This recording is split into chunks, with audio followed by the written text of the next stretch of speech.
Группа людей, которая приехала в нашу страну, нетипичные отдыхающие. Несмотря на улыбки и слова благодарности, в их глазах читается усталость и грусть. 15 детей и 18 взрослых приехали из горячей точки немного отдохнуть от реальности. У них есть все необходимое. Также для гостей из Курска будут организованы экскурсии и морские прогулки. В этом добром деле поддержку оказывает МЧС Абхазии, которая за все время СВО всячески оказывает помощь Российской Федерации.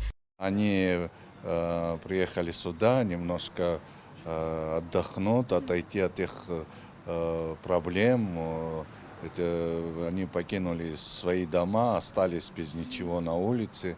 Вы же знаете, что происходит на территории Курской области.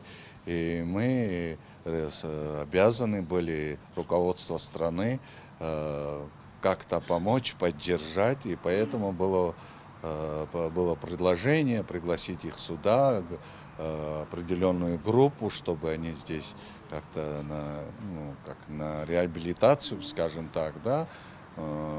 На самом деле получается, что они беженцы. Вот. И поэтому согласовано с руководством страны и с руководством Курской области. Вот тогда, когда мы туда повезли гуманитарный груз, мы определились и подготовились.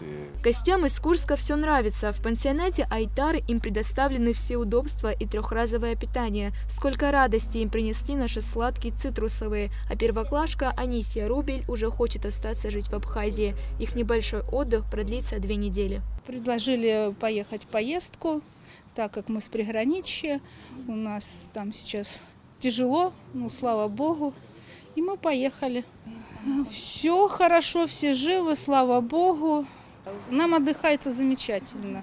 Море красивое, горы красивые. Сегодня едем в экскурсию, поэтому теплый прием.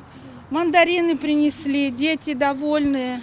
Напомним, что 6 августа 2024 года подразделения ВСУ вторглись в Курскую область с целью захвата территории. По данным Минобороны России, за время боевых действий на этом направлении противник потерял почти 33 тысячи военных. Ульяна Рожкова, Инал Гвинджия, Абхазское телевидение.